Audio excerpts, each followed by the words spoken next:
in all dictionaries, this word is வேற லொகேஷன்ஸ்ல இருந்து வேற கண்ட்ரீஸ்ல இருந்து எல்லாம் என்னெல்லாம் முடியுமோ கொண்டு வந்திருக்கோம். ஆனா எல்லா பதில்களும் வந்து மெட்ராஸ் சிட்டியை பத்தி.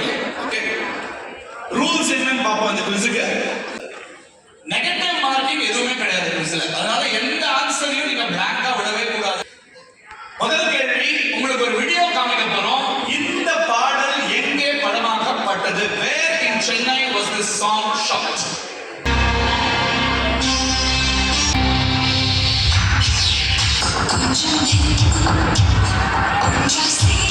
பிரபலமான உணவுப் பொருளோட வகைகள் மூணுமே. இந்த மூணுக்கும் நீங்க வந்து இங்கிலீஷ் வேர்ட்ஸ் இல்ல வேற ஏதாவது தமிழ் வேர்டு போட்டீங்கன்னா அந்த வேர்டுக்கு அப்புறம் இந்த ஒரு பிரபலமா நீங்க எல்லாரும் நம்ம எல்லாரும் டெய்லி கிட்டத்தட்ட சாப்பிடுற ஒரு பிரபலமான ஃபுட் ஐட்டம்.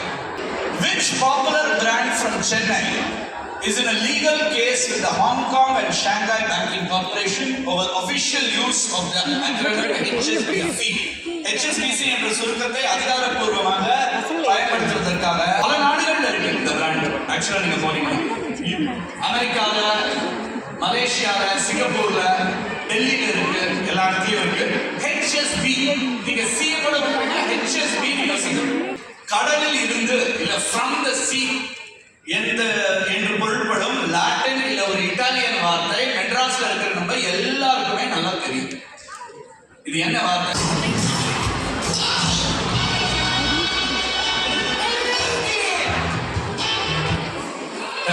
இது வந்து ஆங்கிலத்துல வந்து மிஸ்ஸஸ் டவுட்ஃபயர்ங்கிற படம். இதே படத்தை தமிழ்ல வந்து 1996ல கமலஹாசன் நடிச்சு வெளிவந்து ரொம்ப ஒரு பாப்புலரான ஹிட் ஆச்சு. இந்த படத்தோட பேர் பண்ற one of the sports teams. நீங்க புகைப்படத்தை கூர்ந்து பார்த்துட்டு எந்த ஸ்போர்ட்ல இவங்க வந்து விளையாடுறாங்க அப்படிங்கிறது தான் நீங்க சொல்லுங்க. இவங்க எந்த விளையாட்டுல பங்கேற்கிறாங்க?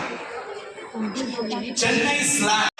நதி போர் 1746 பிரெஞ்சு கிழக்கிந்திய கம்பெனிக்கும் எந்த ஆட்சியாளரின் படைகளுக்கும் இடையே நடந்தது. அண்ட் ராயப்பேட்டால ஒரு வீடும் இருக்கு. அந்த வீடு அந்த மாளிகையை உங்களுக்கு காமிக்கிறோம்.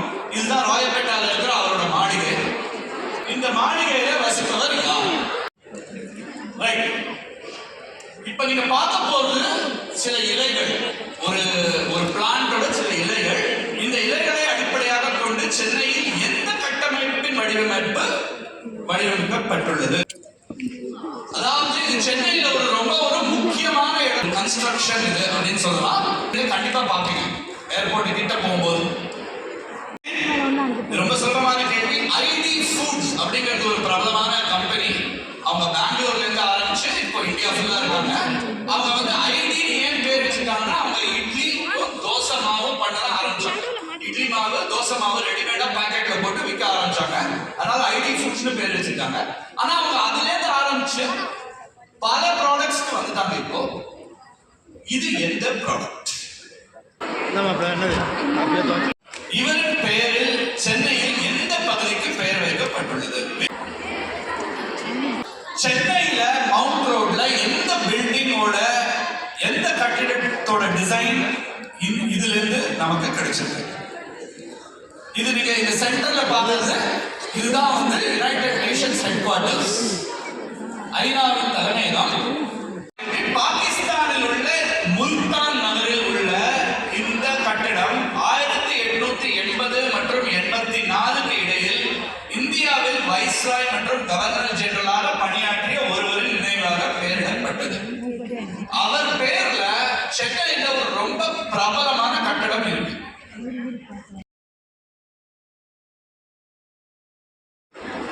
இந்த கட்டிடத்தின் பெயர் என்ன? பிரபலமான உணவகம் இது. இந்த உணவகத்தின் பெயர் என்ன? நீங்க வெறும் இந்த புகைப்படத்தை பார்த்து நீங்க பெயர் என்ன அப்படிங்கறத நீங்களே சொல்லிடணும். 2005ல இருந்து ஓடிட்டு இருக்கிற ஒரு உணவகம் இது. 20 வருஷமா.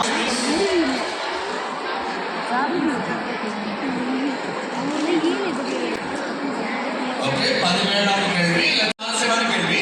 There are 4 such locations in India. In Hyderabad, Mumbai, Kolkata and Chennai. So இந்தியாவில் இது போன்ற 4 இடங்களில் உள்ள ஒன்று இங்கிருந்து ஒரு 4 கிலோமீட்டர் தொலைவில் இருக்கு. நாம உங்களுக்கு 2 புகைப்படம்